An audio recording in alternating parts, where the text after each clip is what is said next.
दुनिया भर में कोरोना का कहर जारी है। कोरोना वायरस से दुनिया में अब तक 39 लाख से ज्यादा लोग संक्रमित हो चुके हैं। वहीं 2,70,000 लोग अपनी जान गंवा चुके हैं। दुनिया का सबसे विकसित देश अमेरिका में अब तक संक्रमण के सबसे ज्यादा केस सामने आए हैं। दूसरी ओर WHO ने गुरुवार को कहा है कि संक्रमण से अगर सख्ती से नहीं निपटा गया तो अफ्रीका में 83,000 से 1,90,000 तक जाने जा सकती हैं। कोरोना के कहर ने दुनिया के दूसरे देशों के साथ ही भारत को भी हिलाकर रख दिया है। भारत में 30 जनवरी को कोविड-19 का पहला केस सामने आया था, जो 8 मई तक बढ़कर 56,000 के पार पहुंच चुका है। मई महीना कोरोना वायरस के लिहाज से भारत के लिए बुरा साबित हो रहा है। अप्रैल में कोरोना मरीजों की संख्या धीमी गति से बढ़ रही थी, लेकिन मई तो रिकॉर्ड तोड़ रहा है। पिछले 3 दिनों से देश में हर रोज 2,000 के करीब कोरोना वायरस के नए मामले सामने आ रहे हैं। कोरोना के इन बढ़ते आंकड़ों के चलते दुनिया भर के देश इसकी वैक्सीन तलाशने में जुटे हैं। इस बीच जहां से ये वायरस शुरू हुआ, वहीं से इस दिशा में एक अच्छी खबर आई है। जी हाँ, चीन ने ये दावा किया है कि उनकी बनाई हुई कोरोना वायरस की वैक्सीन बंदरों पर प्रभावी साबित हुई है। पाइकोविक नाम की इस वैक्सीन को बीजिंग स्थित सिनोवैक बायोटेक कंपनी ने तैयार किया है। वहीं कोरोना महामारी का इलाज तलाशने की भारतीय कोशिशों को नई ताकत मिली है। Drug controller general of India ने फेविपिराविर नामक एंटीवायरल दवा के लिए देश में ट्रायल शुरू करने की मंजूरी दे दी है।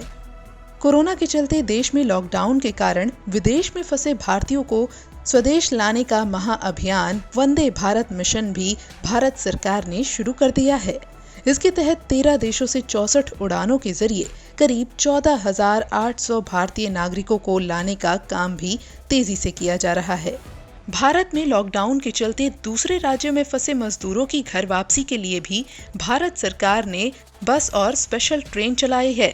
बावजूद इसके कुछ मजदूर पैदल ही अपने घर पहुंचने की कोशिश कर रहे हैं, लेकिन ऐसे में 16 मजदूरों को इस कोशिश की वजह से अपनी जान गंवानी पड़ी है।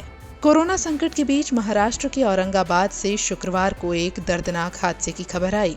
शुक्रवार सुबह 6:30 बजे के करीब औरंगाबाद जालना रेलवे लाइन पर प्रवासी मजदूरों को एक मालगाड़ी ने रौंद दिया।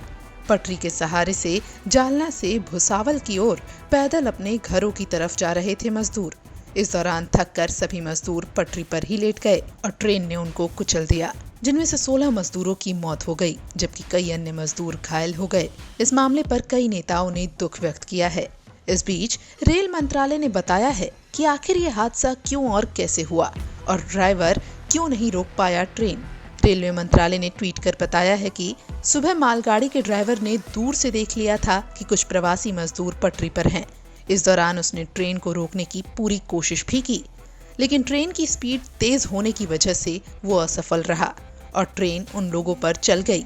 मंत्रालय ने बताया कि घायलों को औरंगाबाद सिविल अस्पताल में भर्ती कराया गया है और इसके साथ ही घटना की जांच के आदेश भी दे दिए गए हैं। वहीं रेल मंत्री पीयूष गोयल ने ट्वीट करके हादसे पर दुख जाहिर किया। उन्होंने अपने पोस्ट में लिखा, राहत कार्य चल रहा है और मामले की जांच के आदेश दे दिए गए हैं। हादसे में मरे लोगों की आत्मा को भगवान शांति दे। वहीं पीएम मोदी से लेकर अमित शाह ने रेल मंत्री पीयूष गोयल से बात की और राहत कार्य के काम में हर मदद का भरोसा दिलाया। दूसरी ओर महाराष्ट्र से लेकर मध्य प्रदेश सरकार ने हादसे में जान गंवाने वाले मजदूरों के परिजनों के लिए 5-5 लाख राहत राशि की घोषणा की है।